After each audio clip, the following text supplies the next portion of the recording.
Honours দ্বিতীয় ও তৃতীয় বর্ষের গণিত বিভাগের শিক্ষার্থীগণ, আজকে আমরা আলোচনা করব আপনাদের অনার্স দ্বিতীয় বর্ষের ফরট্রান প্রোগ্রাম যে সাবজেক্টটি আছে এবং তৃতীয় বর্ষের যে ম্যাথল্যাব 2 প্র্যাকটিক্যাল যে সাবজেক্টটি আছে, এই দুইটি সাবজেক্টের জন্য যে সফটওয়্যারটিতে আমরা প্রোগ্রামগুলো রান করি, সেই সফটওয়্যারটির নাম হলো কোডব্লক সফটওয়্যার অথবা ফোর্স 3.0 সফটওয়্যার।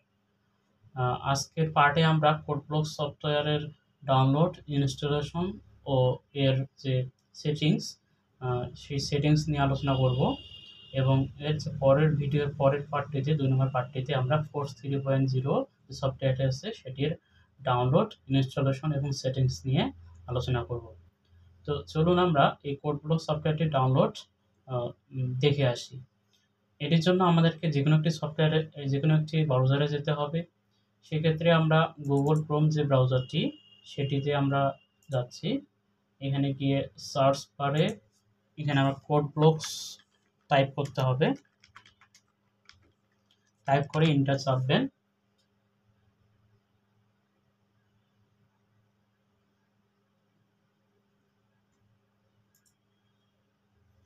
এন্টার চাপার পরে এখানে কোডব্লকস যে ওয়েবসাইটটি আছে সেটিতে প্রবেশ করবেন।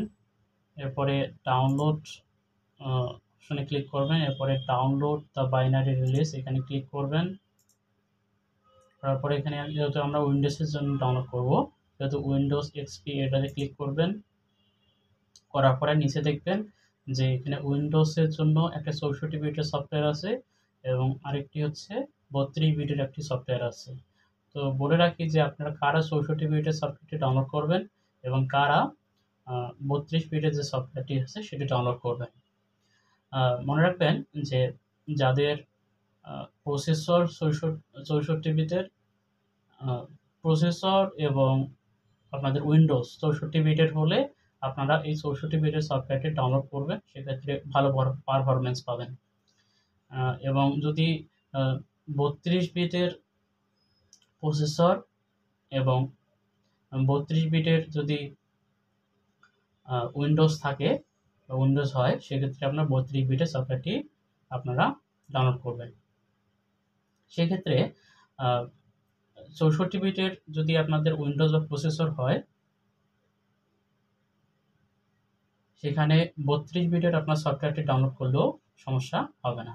তবে 32 বিটের প্রসেসর বা উইন্ডোজে 64 বিটের সফটওয়্যারটি ব্যবহার করতে অনেক সমস্যা হতে পারে বা প্রোগ্রামে জটিলতা, প্রোগ্রাম রান করতে অনেক জটিলতা সৃষ্টি হতে পারে। এজন্য আপনারা চেষ্টা করবেন যে আপনাদের যদি না জেনে থাকেন যে আপনাদের ল্যাপটপটি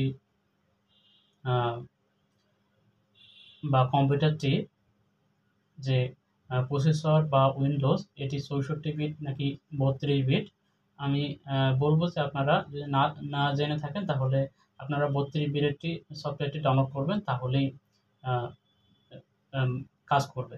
যে কোনো কম্পিউটারে এই 32 বিটের সফটওয়্যারটি সেটি কাজ করে। আবার আপনারা যদি আপনাদের র্যাম যদি 4 জিবির যদি কম হয়, সেক্ষেত্রে 32 বিটের সফটওয়্যারটি ভালো কাজ করে। এবং যদি র্যাম যদি 4 জিবির যদি বেশি হয়, সেক্ষেত্রে 32 বিটও আপনাদের ভালো কাজ করবে, আবার 64 বিটও ভালো কাজ করবে।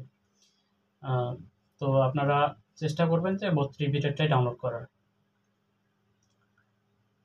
এজন্য আমাদের যে এখানে তো অনেকগুলো সফটওয়্যারের মানে 64 বিটের এবং 32 বিটের অনেকগুলো লিঙ্ক আছে, কোনটি ডাউনলোড করবেন এখানে লিখেই দিছে যে আপনার ফরট্রানের জন্য যে লিঙ্কটি সেটি হলো কোডব্লকস 25.03 linw-setup.exe এই ফাইলটি আপনাদেরকে ডাউনলোড করতে হবে।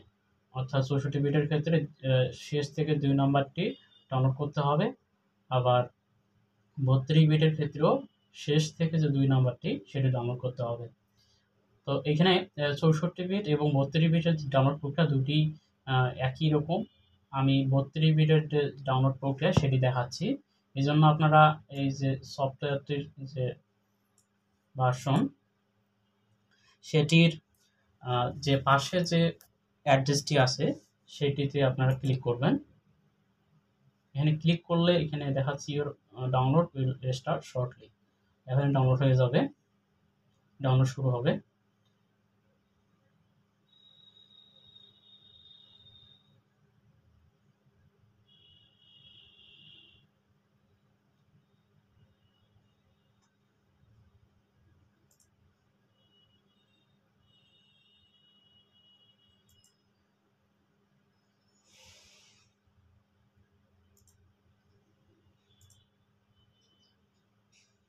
সরি, আমার হয়তোবা নেট স্লোর কারণে হচ্ছে না।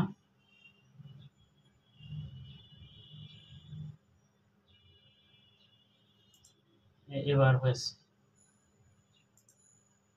ডাউনলোড শুরু হয়ে গেছে। সেক্ষেত্রে এখানে একটু বলে রাখি যে আপনারা এই কোডপ্লো যে সফটওয়্যারটি এটি ডাউনলোড করতে একটু সময় লাগে। তো আপনারা সেক্ষেত্রে বিভিন্ন ব্রাউজার দিয়ে এটি ডাউনলোড করার চেষ্টা করতে পারেন। আপনারা যদি ক্রোম, এরপরে মোজিলা ফায়ারফক্স, এবারে মাইক্রোসফট ইস নামে যে একটা ব্রাউজার আছে সেটিও আপনারা ব্যবহার করতে পারেন, অথবা ইউসি ব্রাউজার, এগুলো দিয়ে ট্রাই করতে পারেন যে আপনার কোনটিতে ভালো স্পিড পাচ্ছেন। এটিতে মোটামুটি আজকে ভালো স্পিড পাওয়া যাচ্ছে, মাঝে মাঝে ক্রোমেও এর স্পিড স্লো হয়ে যায়। তো আপনারা যেই ব্রাউজারে ভালো স্পিড পাবেন সেই ব্রাউজার দিয়ে এটি ডাউনলোড করে নেবেন। এটি আমার ডাউনলোড করাই আছে, সেজন্য আমি আরেকটি বিষয় হলো যে এখানে পজ করলে দেখা যায় যে পজ করলে বা হয়ে গেলে ডাউনলোড করতে করতে নেট চলে গেলে দেখা যায় যে এটি আর পরবর্তীতে রিজিউম করা সম্ভব হয় না। তো এখানে ক্রোমে যাচ্ছে রিজিউম করা, এটা একটু যখন ডাউনলোড শুরু করবেন তখন একটু খেয়াল রাখবেন, নাহলে একবার ডাউনলোড শুরু হয়ে গেলে এটিকে পজ না করাই ভালো, বা করা থেকে বিরত থাকবেন, না হলে আবার ডাউনলোড দিয়ে আবার আবার শুরু থেকেই আবার শুরু হবে। তো এই সফটওয়্যারটি আমার ডাউনলোড করাই আছে, এই জন্য আমি ডাউনলোড করতেছি না আর। আমি সরাসরি ডাউনলোড করা ফাইলটিতে যাচ্ছি। এখানে আপনারা দেখতেছেন যে 32 বিটেরটি আছে এবং 64 বিটেরটি আছে। এখানে 32 বিটের যে সফটওয়্যারটি আছে এটিতে রাইট বাটন ক্লিক করলে, লেফট বাটন ক্লিক করলে দেখবেন যে ওপেন আছে। এই ওপেনে ক্লিক করে আপনারা নেক্সট দিয়ে আপনারা এটাই ইনস্টল করে নেবেন। ইনস্টল করতে একটু সময় লাগবে, সব কিছু ইয়েস দিয়ে নেক্সট করে আপনার এটিকে ইনস্টল করে নেন। আমি ইনস্টল করতেছি না কারণ আমার ইনস্টল করাই আছে, এখান থেকে আপনারা ইনস্টল করে নেবেন। এরপরে আমি কোডব্লকস যে সফটওয়্যারটি আছে ইনস্টল করার পরে এই কোডব্লকস যে সফটওয়্যারটি আছে সেটিতে প্রবেশ করবেন, অথবা যদি আপনারা এই ডেস্কটপে এটিকে খুঁজে না পান সেক্ষেত্রে এই সার্চ বারে গিয়ে আপনারা যদি কোডব্লকস লিখে যদি সার্চ দেন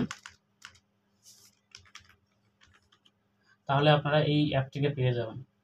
এই অ্যাপটি প্রথমে ওপেন করে নেবেন।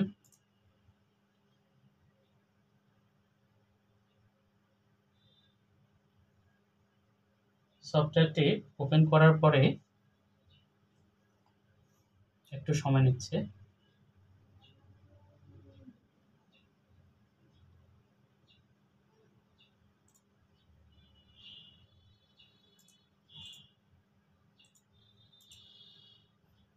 আমাদের ওপেন হয়ে গেছে। দেখেন এটি ওপেন সোর্স একটি সফটওয়্যার। এটি এখন আমরা এটিতে প্রোগ্রাম আমরা রান করা শিখব।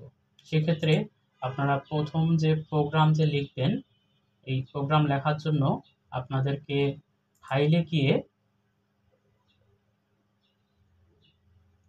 নিয়ে যেতে হবে এবং এমটি ফাইল এখানে প্রবেশ করতে হবে। প্রবেশ করার পরে এখানে আবার আপনাদেরকে প্রোগ্রাম লিখতে হবে।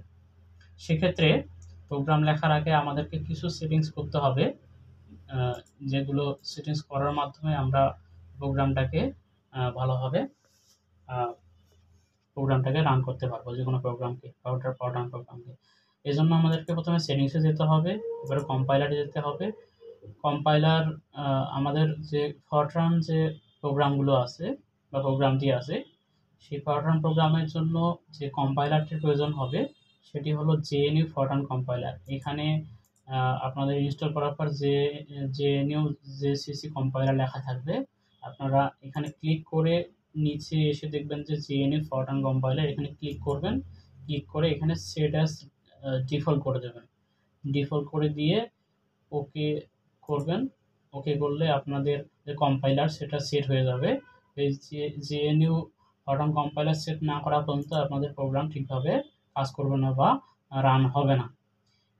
এরপরে আর কিছু সেটিংস করা যেতে পারে। আপনারা যদি ফন্ট কম বেশি করতে চান, যে ফন্ট খুব ছোট মনে হচ্ছে, বড় মনে হচ্ছে, সেক্ষেত্রে সেটিংসে গিয়ে এডিটরে যাবেন। এডিটরে গিয়ে এখানে আপনারা দেখতেছেন যে এই যে ফন্ট লেখা আছে, this is a sample text. সোর্সে যাবেন। সোর্সে যাওয়ার পরে এখানে দেখতেছেন যে এই যে ফন্ট সাইজ, এটিকে আপনারা কমিয়ে বাড়িয়ে এখানে সিলেক্ট করে নিচে ওকে বাটনে ক্লিক করবেন, এবং এরপরে ওকে বাটনে ক্লিক করলেই আপনাদের ফন্ট সঠিক মতো হয়ে যাবে। আমি 24 ফন্টের সাইজ 24ই ব্যবহার করি, এটি আমার কাছে কমফোর্ট মনে হয়, এই জন্য আমি এটাই ব্যবহার করতেছি। সেক্ষেত্রে আমরা এখন যদি একটি প্রোগ্রাম দেখি যে আমাদের সব কিছু ঠিকঠাক আছে কিনা বা প্রোগ্রাম রান হচ্ছে কিনা, আমরা একটু টাইপ করে নিই। আমরা যেহেতু প্রাথমিকভাবে চেক করব, সেহেতু একটি ছোট্ট একটি প্রোগ্রাম আমরা দেখে নিই। সেক্ষেত্রে এখানে ফরট্রান প্রোগ্রামে যদি আপনাদের লেখা ছোট বড় অথবা মানে বড় হাতের অক্ষর অথবা ছোট হাতের অক্ষর খুব বেশি মানে এটা সমস্যা হয় না। আপনারা চাইলে ছোট হাতের অক্ষর ব্যবহার করতে পারবেন, অক্ষর বা বর্ণ, বড় হাতের অক্ষর বা বর্ণ ব্যবহার করতে পারবেন, অথবা ছোট বড় যদি মিক্স হয়ে যায়, ছোট বড় যদি আপনাদের হচ্ছে মিক্স হয়ে যায়, তারপরও কোনো সমস্যা নাই। তো আমি একটু সুন্দর দেখার সুবিধার্থে আমি বড় হাতের যে বর্ণগুলো আছে সেগুলোই ব্যবহার করতেছি। সেক্ষেত্রে আমি ক্যাপস লক চেপে চাপতেছি কিবোর্ড থেকে, যাতে আমার এই যে ক্যাপস লক চাপার ফলে আমি যখন টাইপ করব সবগুলি আমার বড় হাতের অক্ষর চলে আসবে। তো এই ক্ষেত্রে আরেকটি বিষয় আমাকে বলতে হবে। তো এই বিষয়টি না বললে আপনাদের যে প্রোগ্রাম যে প্রাথমিক যে ধারণাটা সেটি অসম্পূর্ণই থেকে যাবে। সেটি হলো, এর থেকে আমি এর পরিবর্তে আমি ফোর্স 3.0-তে প্রবেশ করে আপনাদের দেখাচ্ছি। এটিরও ইনস্টল প্রক্রিয়া আমি দেখাবো পরবর্তীতে, এর পরবর্তী যে ভিডিও আসবে সেটিতে। তো এখানে মনে রাখবেন যে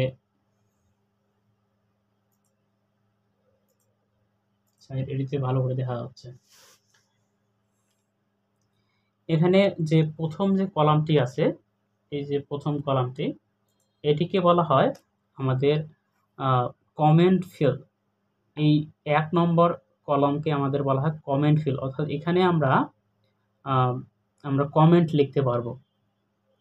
সেক্ষেত্রে এই যে কমেন্ট করার জন্য বা মন্তব্য লেখার জন্য আমাদেরকে হয় সি চাপতে হবে, নয়তো আমাদেরকে স্টার চাপতে হবে।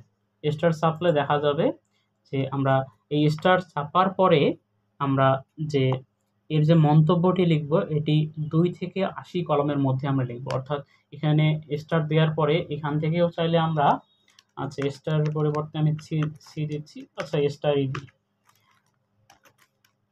এরপরে 2 নম্বর, এটা 1 নম্বর কলাম, 2 নম্বর কলাম থেকে আমরা কমেন্ট করতে পারবো।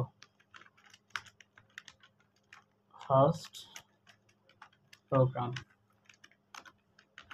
অর্থাৎ এটি যে আমি লিখলাম, এটি আমার যে কমেন্ট যে করলাম, এই কমেন্টটি আমার 2 থেকে 80 কলাম পর্যন্ত আমি এই কমেন্টটি করতে পারবো।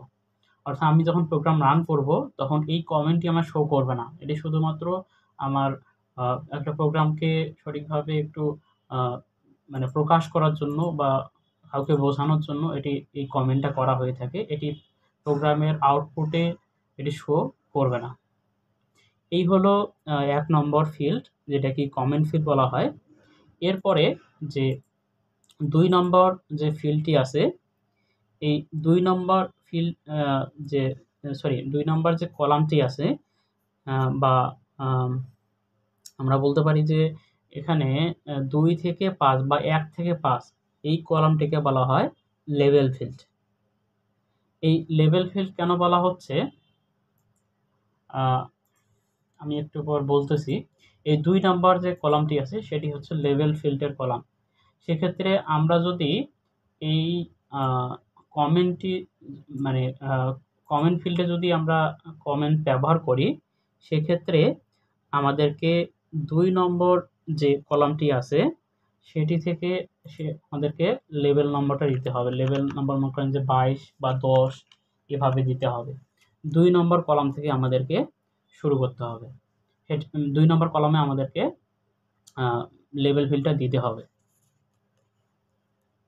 বা লেভেল নম্বরটা দিতে হবে। আবার যদি আপনারা এখানে যদি কমেন্ট না লিখে থাকেন তাহলে ১ নম্বর যে আ আ আপনার হচ্ছে আপনার কলামটি আছে সেটি থেকেই আপনারা লেভেল নাম্বারটা শুরু করতে পারবেন।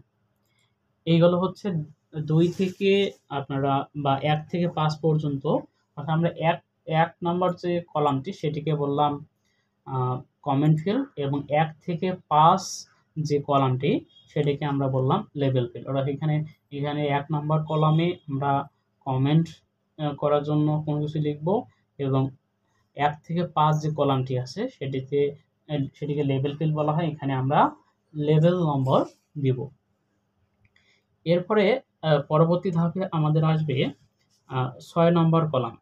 ৬ নম্বর কলাম যেটাকে বলা হয় কন্টিনিউশন বা কন্টিনিউশন ফিল্ড। এই যে কন্টিনিউশন ফিল্ড, এখানে আপনারা কি করবেন যে আ আপনাদের মনে করেন যে এটা আমি একটু আলোচনা করি, কোড ব্লকসই আলোচনা করি।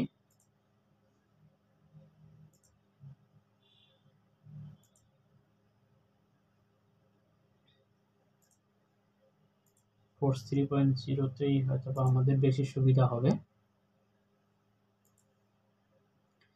দেখেন এখানে আপনাদের যে স্টেটমেন্ট যে ফিল্ড, এই স্টেটমেন্ট ফিল্ডের যে কলাম সেটি হলো ৭ থেকে ৭২ পর্যন্ত। অর্থাৎ আমরা কোনো প্রোগ্রামের যদি স্টেটমেন্ট লিখি, এই স্টেটমেন্ট লেখার ক্ষেত্রে ১, ২, ৩, ৪, ৫, ৬, ৭ অর্থাৎ স্টেটমেন্ট লেখার জন্য আমাদেরকে ৭ নম্বর যে কলাম আছে সেটি আমরা আ আ ব্যবহার করব। ৭ নম্বর কলাম থেকে ৭২ নম্বর কলাম পর্যন্ত আমাদের স্টেটমেন্ট লেখার জন্য আমাদের এই এই ৭ থেকে ৭২ নম্বর কলাম বরাদ্দ থাকে। এখানে আমরা স্টেটমেন্ট লিখব। সেক্ষেত্রে হয় কি যে আমরা কোনো স্টেটমেন্ট লেখার পরে আ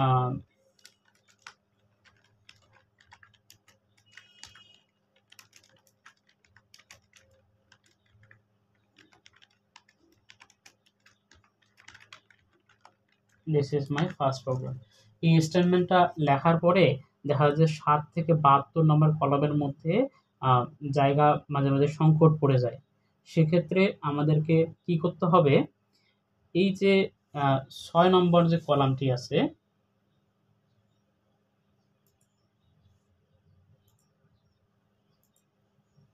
১, ২, ৩, ৪, ৫, ৬ এখানে আমাদেরকে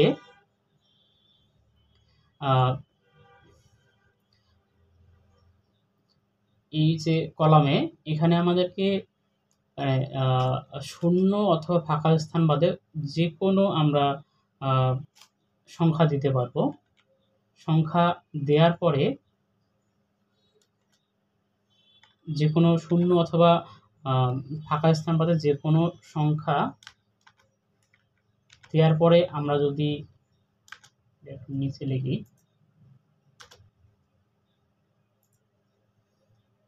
এই যে কন্টিনিউশন ফিল্ড, এখানে আমরা যে কোনো 0 এবং ফাঁকা স্থান বা যে কোনো আমরা সংখ্যা লিখে যদি এর সাথে কোনো কিছু লিখি,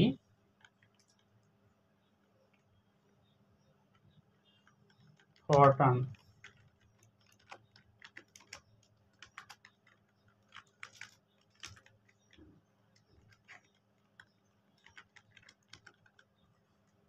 এই কথাটা যে লিখলাম, এটি কি করবে, এই কন্টিনিউশন ফিল্ডের কারণে এদিকে যদি আমাদের 72 পর্যন্ত লেখার পরে যদি জায়গা সংকট হয় বা 72 পর্যন্ত লিখলাম, এরপরে কোনো কিছু লিখলে তো সেটা কাজ করবে না, কারণ 73 থেকে 80 পর্যন্ত যে কলাম সেটিকে বলা হয় ইগনোরেশন ফিল্ড, অর্থাৎ সেই লেখাগুলো প্রোগ্রাম ইগনোর করবে। এই ইগনোর যাতে পরে 72-এর পরে যাতে আমরা আরও স্টেটমেন্ট লিখতে পারি ওই লাইনেই, সেক্ষেত্রে আমাদেরকে এইখানে যে কোনো একটি 6 নম্বর যে কলামটি আছে এখানে যে কোনো একটি সংখ্যা বা নম্বর দিতে হবে। দেওয়ার পরে আমাদেরকে সেই স্টেটমেন্টে লিখতে হবে, তাহলে এই যে লেখাটি এটি উপরের যে লেখাটি সেটির সাথে যুক্ত হয়ে যাবে। অর্থাৎ এটা আমাদেরকে এই যে লেখাটির সাথে এই লেখাটিকে যুক্ত করতে অর্থাৎ কন্টিনিউ করতে ব্যবহার করা হবে। এই জন্য বলা হয় যে 1 নম্বর যে কলামটা সেটিকে বলা হয় কমেন্ট ফিল্ড, অর্থাৎ কমেন্ট করার জন্য ব্যবহার করা হয়। এবং কমেন্টের যে স্টেটমেন্ট সেটি আমরা 2 থেকে 80 পর্যন্ত কলামের মধ্যে লিখব, এবং 2 নাম্বার থেকে 5 পর্যন্ত বা 1 থেকে 5 পর্যন্ত যে কলামটি আছে সেটিকে বলা হয় লেভেল ফিল্ড। এটিকে আমরা লেভেল নম্বর লেখার জন্য আমরা এটিকে ব্যবহার করব। এরপরে যে 6 নম্বর কলাম, এই 6 নম্বর কলামটিকে বলা হয় কন্টিনিউশন ফিল্ড। এটিকে আমরা কোনো কিছু কন্টিনিউ করার জন্য ব্যবহার করব, এবং 7 থেকে 72 পর্যন্ত আমাদের যে কলামটি আছে এই কলামগুলোতে আমরা স্টেটমেন্ট লেখার জন্য ব্যবহার করব। সবশেষে 73 থেকে 80 পর্যন্ত যে কলামগুলো আছে সেখানে আমরা কোনো কিছু লিখলে সেটি প্রোগ্রাম ইগনোর করবে। এই জন্য 73 থেকে 80 পর্যন্ত কলামে কোনো কিছু লেখার দরকার হয় না বা লেখার দরকার নেই, সেগুলো প্রোগ্রাম ইগনোর করে দেবে 73 থেকে 80 পর্যন্ত কলামগুলো। এই ব্যাপারটি আরও আমরা ক্লিয়ার হব। এখন আমরা একটা প্রোগ্রাম করব, এই প্রোগ্রামের মাধ্যমে এই ব্যাপারটি আরও ক্লিয়ার হব। তো একটু ধারণা নিলাম, আমরা এখন একটু কোড ব্লকসে যাব, যেহেতু এই টিউটোরিয়ালটি কোড ব্লকসের। আমি প্রথমে একটা প্রোগ্রাম রান করব, যে আমার সফটওয়্যারটি আমি ইনস্টল করলাম এবং সেটিংস ঠিক করলাম আমার ঠিকঠাক আছে কিনা। আমি ছোট্ট একটি প্রোগ্রাম লিখব। আচ্ছা, আমাদের স্টেটমেন্ট লেখার জন্য আমাদের যে কলাম সেই কলাম বরাদ্দ হলো 7 থেকে 72। তাই 7 নম্বর কলাম থেকে আমি স্টেটমেন্ট লিখব। 1 2 3 4 5 6 7, এই 7 নম্বর কলাম থেকে আমি স্টেটমেন্ট লিখব। আমি যেহেতু স্টেটমেন্ট লিখব এই জন্য আমি 7 নম্বর কলাম থেকে শুরু করব। সেক্ষেত্রে আমি একটি ছোট্ট প্রোগ্রাম লিখতেছি।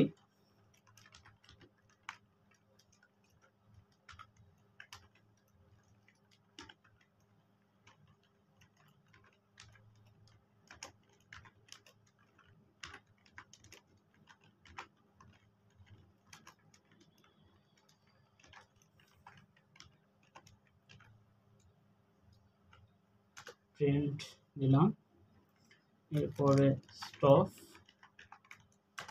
এরপরে এন্ড। এই ছোট্ট প্রোগ্রামটি আমি লিখলাম। লেখার পরে এটিকে এখন আমি সেভ করব। তো সেভ করার ক্ষেত্রে আপনারা এখানে ফাইলে এখানে ক্লিক করবেন। ক্লিক করার পরে এখানে নিচে সেভ অ্যাস দেবেন। সেভ অ্যাসের পরে আপনারা এখানে যে কোনো একটি ফাইল আপনারা যে কোনো একটি লোকেশনে আপনারা সেভ করতে পারবেন। সেক্ষেত্রে এখানে উইন্ডোজ সি বাদ দিয়ে আপনারা যে কোনো লোকেশনে সেভ করবেন।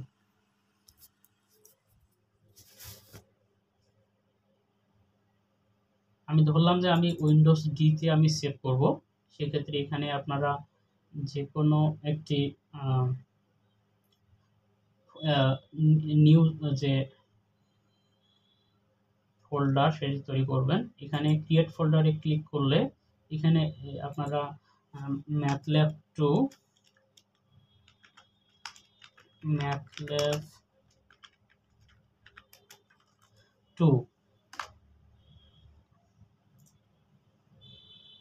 আচ্ছা, এটিকে রিনাম করি। আমার যেহেতু ম্যাথল্যাব 2 নামে একটা ফাইল আছেই, সেহেতু সেটি নিচ্ছে না। রিনেম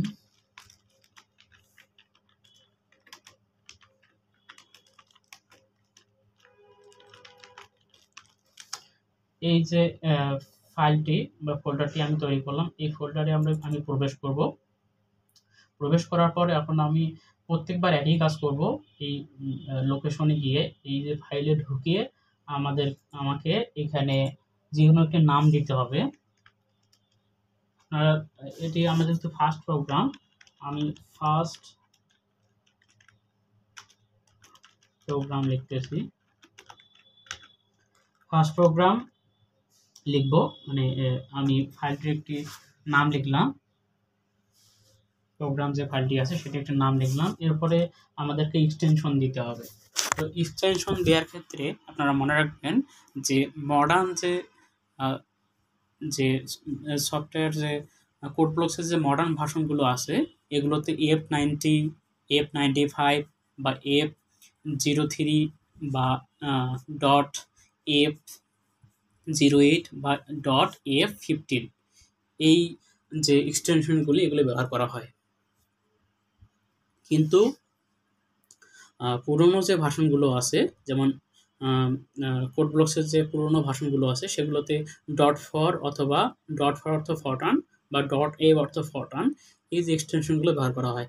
আপনাদের ম্যাথল্যাব যে বা ফরট্রানের যে সাবজেক্ট দুইটি আছে, সেখানে আসলে পুরনো সফটওয়্যারগুলোই ইনস্টল করা থাকে। এই জন্য আপনারা চেষ্টা করবেন যাতে .for অথবা .f এই দুইটা এক্সটেনশন ব্যবহার করার জন্য। এই দুইটা এক্সটেনশন আপনাদের যত পুরনো সফটওয়্যারই হোক, এই দুইটা এক্সটেনশন সাপোর্ট করবে। আপনারা চাইলে এখানে নতুন যদি সংস্করণের সফটওয়্যার হয়, তাহলে .f90, .f95, .f03, .f08 অথবা .f15 ব্যবহার করতে পারবেন। আমি যেহেতু হচ্ছে পুরনো সফটওয়্যার বিষয়ে আলোচনা করতেছি, মানে আপনাদের ম্যাথল্যাবের যে আপনাদের কলেজে যে ম্যাথল্যাব পড়াবে বা ফরট্রানের যে ফরট্রান প্রোগ্রাম করাবে, সেখানে আসলে কলেজে পুরনো সংস্করণই ইনস্টল করা থাকে। এই জন্য আমি পুরনোটাই দেখাচ্ছি। আমার যদিও লেটেস্টটি ইনস্টল করা, তারপরও লেটেস্টটিতেও পুরনো এক্সটেনশন কাজ করবে। কিন্তু পুরনো সফটওয়্যার হলে, অনেক আগের সংস্করণের সফটওয়্যার হলে নতুন এক্সটেনশনগুলো কাজ করবে না। আমি .for ব্যবহার করতেছি। সেভ দিলাম। সেভ দেওয়ার পরে তো আপনাদের যদি কম্পিউটার হয়, সেক্ষেত্রে এখানে একটু বলে রাখি যে আপনারা মাঝে মাঝে Ctrl+S একসাথে চেপে এই প্রোগ্রামটিকে সেভ করে নেবেন। তাহলে হবে কি যে আপনার যদি কম্পিউটার চলেও যায়, তারপরে প্রোগ্রামটা সেভ করা থাকবে। এখন আমি এটিকে রান করব। রান করার জন্য এখানে একটি অপশন দেখতেছেন, বিল্ড অ্যান্ড রান। এখানে ক্লিক করে আপনারা এটিকে রান করতে পারবেন। দেখেন এখানে আমার আউটপুট চলে আসছে যে this is my first program. এটিকেই আমি প্রিন্ট করতে চাচ্ছিলাম। এই যে this is my first program, এই যে আমি এখানে দিয়েছি, এটিকে আমি এখানে আউটপুট হিসেবে দেখাতে যাচ্ছিলাম। এটি আমার চলে আসছে। তাহলে আমাদের প্রোগ্রাম এবং সেটিংস সব ঠিকঠাক আছে।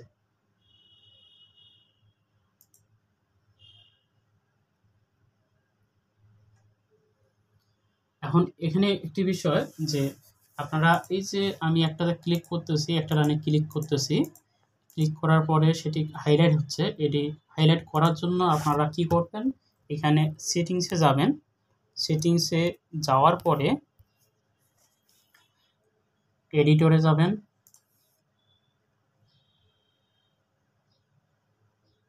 এডিটরে গিয়ে এখানে আপনারা হাইলাইট নামে একটি অপশন পাবেন।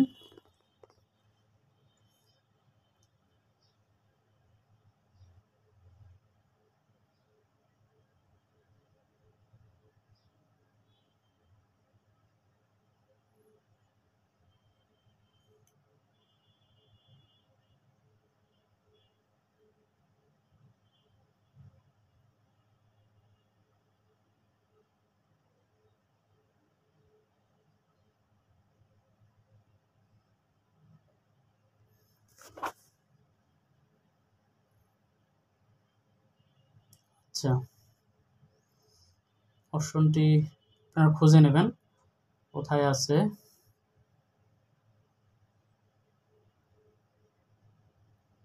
তো এই হাইলাইট অপশনটিতে, হ্যাঁ এখানে আদার এডিটর সেটিংসে যাবেন। এখানে গেলে আপনাদের এখানে হাইলাইট লাইন আন্ডার ক্যারেট এই যে অপশনটি আছে, এখানে ক্লিক করলেই ওকে করলেই আপনাদের এই যে আমি যেখানে যে লাইনটিতে ক্লিক করতেছি সেই লাইনটি হাইলাইট হিসেবে দেখাবে। আবার এখানে আমার একটি দাগ চলে আসছে। আবার এদিকে যদি আমি আরেকটি লাইন লিখি, যে কোনো লাইন লিখলাম মনে করেন, দেখেন এখানে আমার একটা দাগ চলে আসছে। এগুলোকে বলা হয় ইন্ডেন্টেশন। আর এডি করার জন্য আপনাদেরকে সেটিংসে যেতে হবে, এরপরে এডিটরে যেতে হবে। এরপরে এখানে একটু দেখবেন যে শো ইন্ডেন্টেশন গাইডস, এটিতে আপনারা ক্লিক করে এটিকে টিক দিয়ে দিবেন, এরপরে ওকে দিয়ে দেবেন। তাহলে হবে কি, আপনাদের যে প্রত্যেক যে ইন্ডেন্টেশন আছে এই প্রত্যেক ইন্ডেন্টেশনটা এভাবে দাগ দিয়ে আপনাদেরকে নির্দিষ্ট করে দেবে। তো এটি আরও আমরা বিস্তারিত জানবো, আমরা যখন বড় বড় প্রোগ্রাম করব তখন এটি সম্পর্কে বিস্তারিত জানবো। মোট কথা যে বিভিন্ন লাইনগুলোকে একটা সুনির্দিষ্ট এভাবে লম্বা রেখার মাধ্যমে যে দেখানো, সুন্দরভাবে দেখানোর জন্য বা লাইনগুলো ঠিকভাবে দেখানোর জন্য এই ইন্ডেন্টেশনটা ব্যবহার করা হয়। তো এখানে আমি প্রথমে বলছিলাম যে আমি কমেন্ট ফিল্ডগুলো নিয়ে এখানে আবার একটু ক্লিয়ার ধারণা দিব। সেক্ষেত্রে এখানে আমি বলছিলাম যে ১ নম্বর যে কলামটা সেটি হলো কমেন্ট ফিল্ড, সেক্ষেত্রে আমরা সিও ব্যবহার করতে পারবো, চাইলে আমরা স্টার ব্যবহার করতে পারবো। আপনারা কি লক্ষ্য করছেন যে আমি সি অথবা স্টার যেকোনো একটি ব্যবহার করার ফলে আমার এখানে এই যে লেখাটি সেটি মানে হচ্ছে মিশে যাওয়ার মতো হয়ে গেছে। অর্থাৎ ভালোভাবে খুব বেশি বোল্ড হচ্ছে না। মানে এটা হচ্ছে কমেন্ট, মানে এখানে এটা কমেন্ট করার জন্য এটা প্রোগ্রামে এখানে শো করবে, কিন্তু আউটপুটে এটি শো করবে না। এটি শুধুমাত্র মন্তব্য করার জন্য। তাহলে এটি আমি একটা প্রথম প্রোগ্রাম লিখলাম। তাহলে আমি যদি লিখি যে ফার্স্ট প্রোগ্রাম, এটিকে যদি এখন আমি রান করি, কন্ট্রোল এস লিখে সেভ দিলাম, এরপরে কন্ট্রোল এস, আপনারা কম্পিউটার অথবা ল্যাপটপের কিবোর্ডে কন্ট্রোল এস চাপলেই, কন্ট্রোল এবং এস একসাথে চাপলেই এটি অটো সেভ হয়ে যাবে, অথবা এখানে গিয়ে আপনারা সেভ করবেন, সেভ ফাইল দিয়ে সেভ করে নিতে পারবেন। তো এখন আমি এটিকে রান করতেছি, দেখেন এই আগের মতোই আসে, this is my first programme.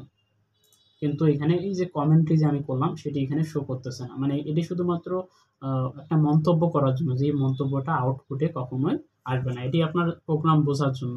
মনে করেন যে আপনি ম্যাট্রিক্স নির্ণয় করবেন, সেক্ষেত্রে ম্যাট্রিক্সের প্রোগ্রাম, এই যে ম্যাট্রিক্সের প্রোগ্রামটা এটিকে আপনারা বোঝানোর জন্য এখানে সি অথবা স্টারও দিতে পারবেন। স্টার দিয়েও দেখেন একই, সরি স্টার দিয়ে দেখেন, স্টার দিয়েও এখানে দেখেন যে একই আসবে, একই আসবে। অথবা এই কমেন্ট করার জন্য স্টার ব্যবহার করতে পারবেন অথবা সিও ব্যবহার করতে পারবেন, আপনাদের ইচ্ছা। স্টার দেওয়ার পরে যে লেখাটি যে আপনার ব্যবহার করবেন সেই লেখাটি আপনারা 2 থেকে 80 নম্বর কলাম পর্যন্ত এই লেখাটি আপনারা কমেন্ট হিসেবে লিখতে পারবেন। তো এখন আপনারা, আমার মনে হয় যে পূর্ণাঙ্গ বুঝতে পেরেছেন যে কলাম, প্রথম যে কলামটা বা কমেন্ট ফিল্ডটা এটির বিষয়। এরপরে আমি বললাম যে 1 থেকে 5 নম্বর লেবেল ফিল্ড। আচ্ছা, লেবেল ফিল্ডটা ব্যাখ্যা করার জন্য আমি একটি প্রোগ্রাম নিব, ছোট্ট একটি প্রোগ্রাম নিব যাতে এই লেবেল ফিল্ডটাকে ভালোভাবে ব্যাখ্যা করা যায়। সেক্ষেত্রে আমি 2টি সংখ্যার গড় নির্ণয়ের একটা প্রোগ্রাম লিখব। 2টি সংখ্যার গড় নির্ণয়ের ফরট্রান প্রোগ্রাম। তো আমি বললাম যে স্টেটমেন্ট লেখার জন্য আমাদেরকে যে 7 থেকে 72 নম্বর কলাম, এর মধ্যে স্টেটমেন্ট লিখতে হবে। 1 2 3 4 5 6 7, 7 থেকেই আমরা স্টেটমেন্ট লেখা শুরু করতে পারবো। আমি প্রথমে রিড করে নিব।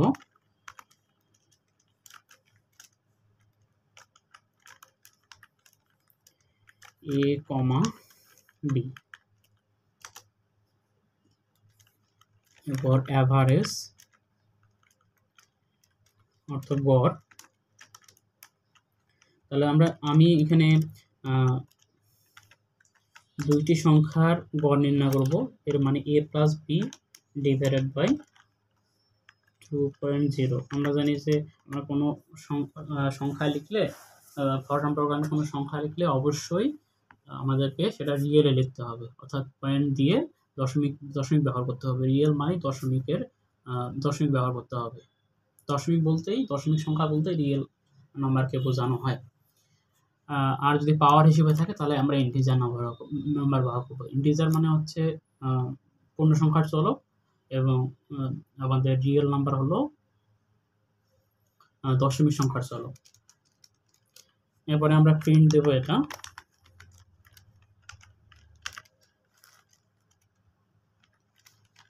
আমরা প্রিন্ট অ্যাভারেজ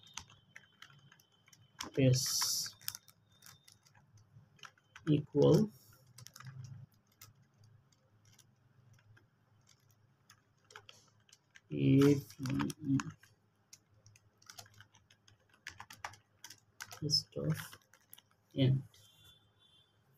তো এখানে আমরা প্রথমে রিড করব।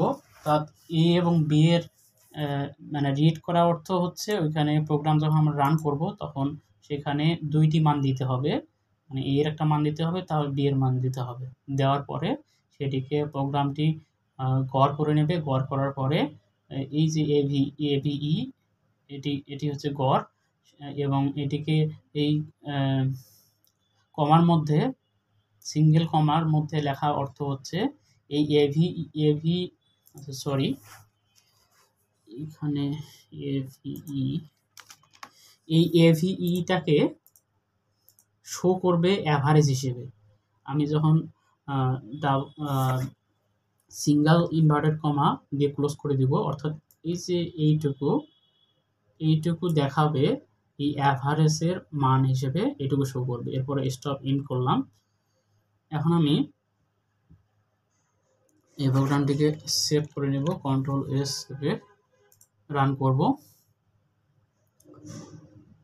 রান করলে এখানে আমাদেরকে 2টা মান দিতে হবে, একটি হলো 1 এবং অন্যটি হলো 2। তাহলে আপনারা জানেন যে 1 এবং 2 এর যদি আমি গড় করি তাহলে 1.5 আসে, সেক্ষেত্রে এটি এসেছে। এখন এখানে অ্যাভারেজ চলে আসছে, প্রোগ্রামটি আমাদের ঠিক আছে। এখন আমি এখানে চাইলে লেভেল নাম্বার ব্যবহার করতে পারবো, অর্থাৎ এখানে দশমিকের পর আমি দেখতেছি যে দশমিকের পর 1 2 3 4 5 6 7 আর 8টি অঙ্ক আছে। আমি দশমিকের পর কম অঙ্ক নিব, সেক্ষেত্রে আমি এখানে একটি কাজ করব, এখানে প্রিন্ট 10 দিলাম, কমা আমি কাকে প্রিন্ট করবো, AVE কে। আচ্ছা, এখানে AVE করব, আমার এখানে লেবেল নম্বরটা দিতে হবে 10। এরপরে এখানে আমি লিখব ফরম্যাট, যেহেতু আমি এখানে ফ্লোট ভ্যালু অর্থাৎ রিয়েল ভ্যালুটাকে আমরা যে যে ফরম্যাটের যে ফরম্যাট স্পেসিফিকেশনটা যে ব্যবহার করি সেটি হলো ফ্লোটে আমি ঘর নিচ্ছি এখানে 5 পয়েন্ট, দশমিকের পর আমি 2টি অঙ্ক নিব, সেক্ষেত্রে আমি এটি লিখলাম, লিখে আমি প্রোগ্রামটি রান করলাম, বিল্ড অ্যান্ড রান।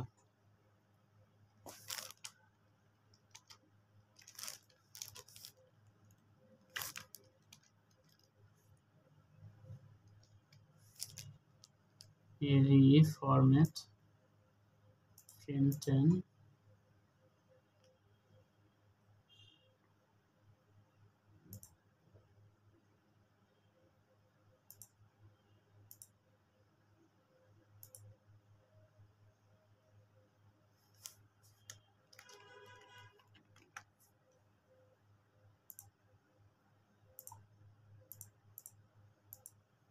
আচ্ছা, এখানে কিছু একটা ভুল হয়েছে।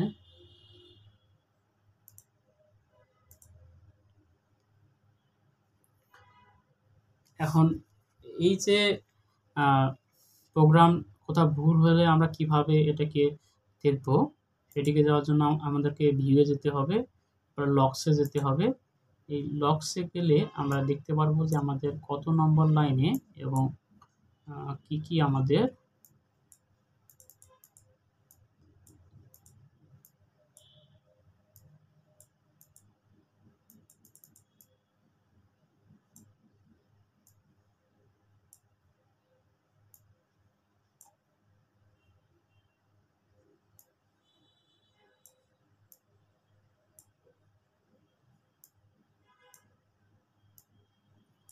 ভুল আছে। দেখেন এখানে আমরা দেখতে পাচ্ছি যে আমার 4 নম্বর লাইনে এবং 3 নম্বর লাইনে ভুল দেওয়া আছে। এখানে কন্টিনিউয়েশন লাইন, আচ্ছা,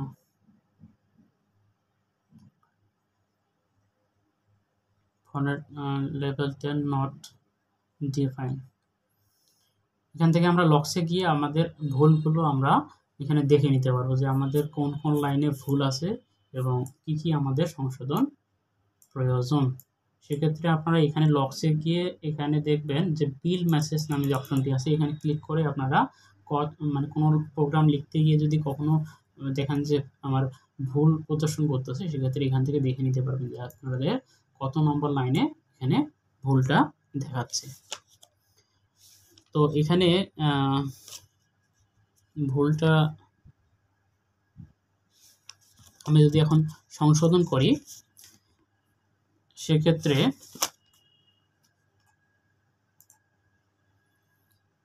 এখানে আমি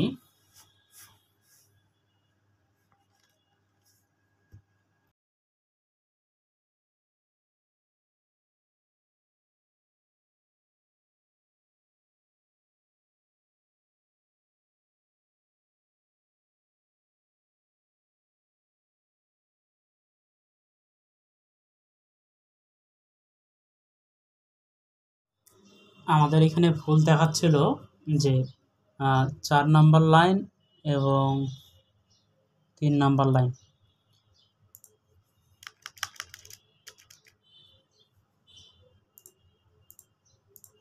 এখানে আমরা যদি দেখি, এটা হলো আমাদের 1 নম্বর, আমাদের এস্টিমেট লিখতে হবে, আমি বলছি 7 থেকে 72 নাম্বার কলামের মধ্যে 1 2 3 4 5 6 7। তাহলে আমাদের এটা 7 নাম্বার কলামের আগেই চলে আসছে। আমরা এটিকে একটু পেছনে নিয়ে যাব 7 নম্বর পর্যন্ত। হ্যাঁ, এবার আনছি। অর্থাৎ আমরা স্টেটমেন্ট লেখার জন্য অবশ্যই এখানে কলামটিকে 7 নম্বর পর্যন্ত আমরা নিয়ে যাব। এখানে যদি আমরা দেখি 1 2 3 1 2 3 4 5 6 7, হ্যাঁ এটি ঠিক আছে। তো এটার ক্ষেত্রে আমরা 7 নম্বর কলাম থেকে আবার লেখা শুরু করব। তো এই বিষয়গুলো একটু মনে রাখবেন, মাথায় রাখবেন, যাতে এই ছোটোখাটো ত্রুটির কারণে প্রোগ্রামে কোনো সমস্যা না হয়।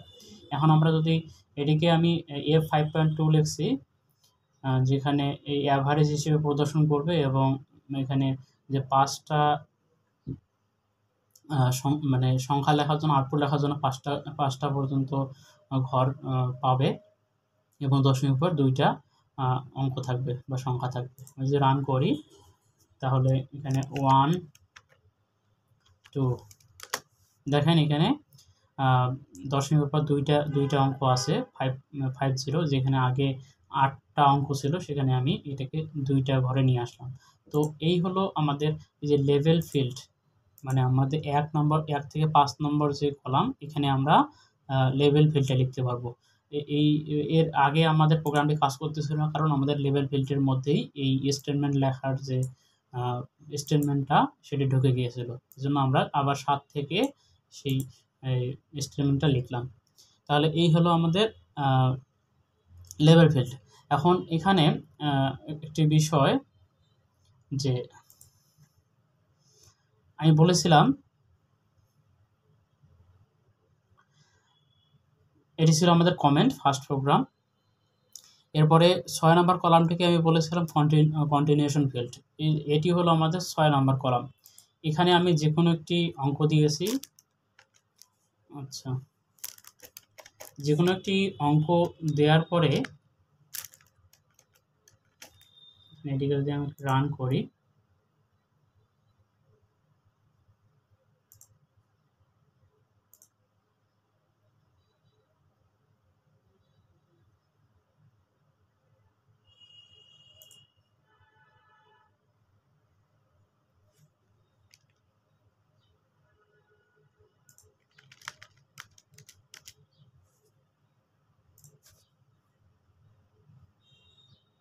দেখেন এখানে 7 থেকে 72 পর্যন্ত মনে করেন আমরা লিখলাম, 7 থেকে 72 কলাম পর্যন্ত লিখলাম। লেখার পরে দেখা যাচ্ছে যে আমার 72-এর পরেও আরও কোনো লেখা বাকি থাকতেছে।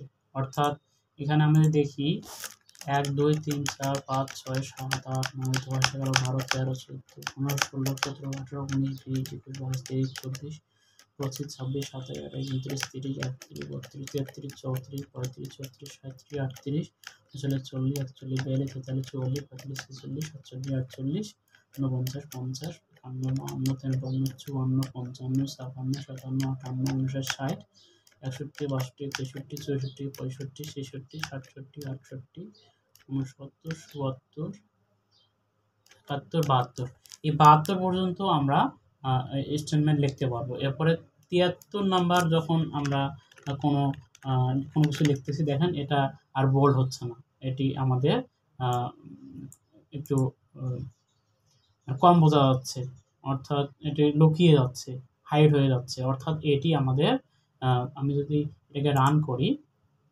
তাহলে এটি আমাদের প্রোগ্রামে কখনোই শো করবে না। অর্থাৎ এই যে 73 পর্যন্ত, 73 থেকে 80 পর্যন্ত যে লেখাগুলো, এগুলো প্রোগ্রাম ইগনোর করবে।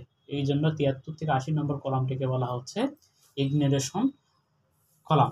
তো এই যে আমরা এখন এখানে দেখা গেল যে আমি এখানে এত লেখা লিখলাম, যে লেখার পরে এখানে 72 পর্যন্ত লেখার পরে আরও কোনো লেখা আমার বাকি আছে। সেক্ষেত্রে আমি এটাকে যদি কন্টিনিউ করতে চাই, মানে এখানে আরও লেখা রাখতে চাই, সেক্ষেত্রে আমি এই যে 6 নম্বর যে কলামটি আছে, এখানে শূন্য এবং ফাঁকা স্থান বাদে যে কোনো আমরা সংখ্যা বা অঙ্ক দিয়ে আমরা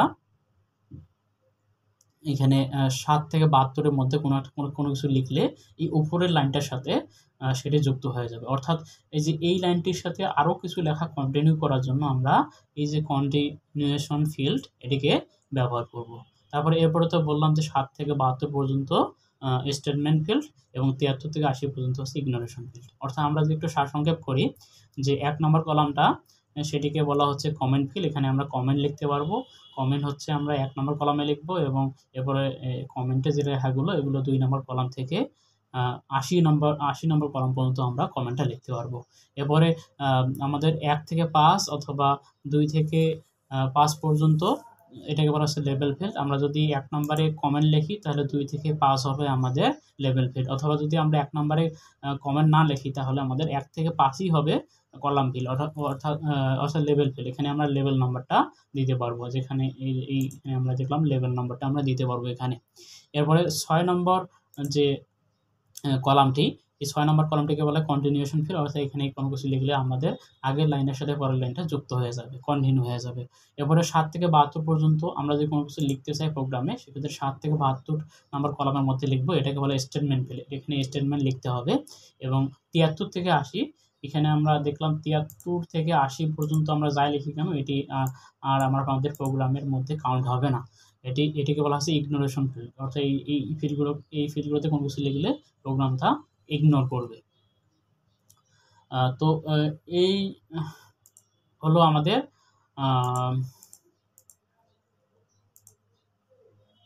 এখানে দেখেন এই যে দাগগুলো আসছে এইগুলো হচ্ছে আমাদের ইন্ডেন্টেশন আমাদের বলা হয়। এখানে যে আমরা পেয়েছিলাম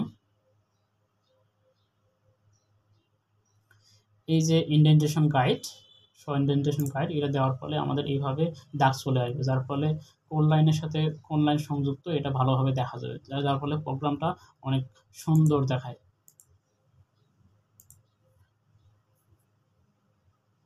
এই হলো যে কোড ব্লকস সফটওয়্যারটি আছে সেটির ডাউনলোড প্রক্রিয়া এবং এটি ইনস্টল প্রক্রিয়া এবং এটির সেটিংস প্রক্রিয়া। এর মাধ্যমে আমরা এই যে ফরট্রান যে প্রোগ্রাম, এই ফরট্রান প্রোগ্রামটিকে এখানে রান করতে পারবো। আবার আরেকটি বিষয় বলে দিই, এখানে আমরা যদি বিল্ডে যাই, এখানে বিল্ড অ্যান্ড রানে একটু লক্ষ্য করেন, এখানে F9 আছে, অর্থাৎ শর্টকাট কি F9 প্রেস করেও আমরা এটিকে রান করতে পারবো। আমরা যদি F9 চাপি তারপরও দেখা যাবে যে এটি রান হবে। অর্থাৎ আমরা এখানে 3 ভাবে রান করতে পারবো, বিল্ড অ্যান্ড রান এই চিহ্নে ক্লিক করে, অথবা এখানে বিল্ডে গিয়ে বিল্ড অ্যান্ড রান এখানেও ক্লিক করে আমরা এটিকে রান করতে পারবো, অথবা আমরা F9 চেপে এটিকে আমরা রান করতে পারবো। এখন আরেকটি বিষয়, এটি মাঝে মাঝে আমাদের নিচে চলে যায়, যার কারণে এখানে আর এই যে বিল্ড অ্যান্ড রান অপশনটা আর আসে না। তো এই সমস্যায় আপনারা পড়তে পারেন, সেক্ষেত্রে আপনারা বুঝে নেবেন যে আমার আউটপুটটা নিচে চলে গেছে। নিচে চলে যাওয়ার কারণে আমার এটি হচ্ছে আউটপুটটা কাজ করতেছে না। সেক্ষেত্রে আপনারা এটিকে ক্লোজ করে এরপরে প্রোগ্রামে ঢুকবেন, দেখবেন যে আবার বিল্ড অ্যান্ড রান অপশনটা আপনাদের শো করবে। এটা পেছনে চলে গেলে এই বিষয়টা দেখায়। আপনারা অবশ্যই আরেকটি বিষয় বলে রাখি, যে আপনারা যখন ডাউনলোড করবেন, ইনস্টল দেবেন, ইনস্টল করার পরে যখন আপনারা এটিকে সেটিংস ঠিক করবেন, সেটিংস ঠিক করার পরে এখান থেকে আপনারা এটিকে রিস্টার্ট করে নেবেন। রিস্টার্ট করে তারপরে যখন চালু হবে তারপরে আপনারা এই কোড ব্লকস যে সফটওয়্যারটি আছে সেটিতে প্রবেশ করে প্রোগ্রাম লিখবেন এবং ওই প্রোগ্রামটিকে সেভ করবেন। প্রথমে সেভ করার পরে অবশ্যই সেভ করার সময় সেভের যে ফাইলটি আছে সেটিতে এক্সটেনশন দিতে হবে .for অথবা .f। দেওয়ার পরে সেভ করার পরে যখন প্রোগ্রাম লেখা শেষ হবে তখন এখান থেকে আপনারা এটিকে রান করে নেবেন। এবং এখানে আরেকটি বিষয় বললাম যে এখানে যে লক্স যে অপশনটি, এই যে লক্স অপশনটি এটিতে আপনারা দেখতে পাবেন যে আপনাদের কোথাও ভুল আছে কিনা। এখানে 0 এরর দেখাচ্ছে, কোনো এরর নাই, কিন্তু আমি প্রথমে যখন প্রোগ্রাম রান করছিলাম আপনাদেরকে ভুলটা দেখানোর জন্য প্রোগ্রাম লিখছিলাম, সেক্ষেত্রে আমরা দেখেছিলাম যে সেখানে ভুল ছিল এবং ভুলগুলো দেখাচ্ছিল যে কত নম্বর লাইনে কি ভুল আছে সেটা ডিফাইন করে দিয়েছিল। তো এই হলো আমাদের কোড ব্লকসের কাজ। আর এখানে আরেকটি বিষয়, যে আপনারা যখন এটিকে যখন ইনস্টল দেবেন, ইনস্টল দেওয়ার পরে আপনারা এই যে বিভিন্ন ধরনের অপশন, এগুলো অপশন পাবেন। এগুলোর বিভিন্ন ধরনের কাজ আছে, এগুলো আমি আজকে বিস্তারিত আলোচনা করতেছি না, এমনিতেই ভিডিও অনেক বড় হয়ে গেছে। আপনারা চাইলে এগুলোকে রিমুভ করে দিতে পারেন। এগুলোর আপনাদের ফরট্রান প্রোগ্রাম লেখার সময় খুব বেশি প্রয়োজন হবে না। আপনারা কী রাখবেন, আপনার কোড কম্পিলেশন রাখতে পারেন, কম্পাইলার, মেইন আর ডিবাগার, এই চারটা রাখবেন, তাহলেই হবে। ভালো থাকবেন, সুস্থ থাকবেন সবাই।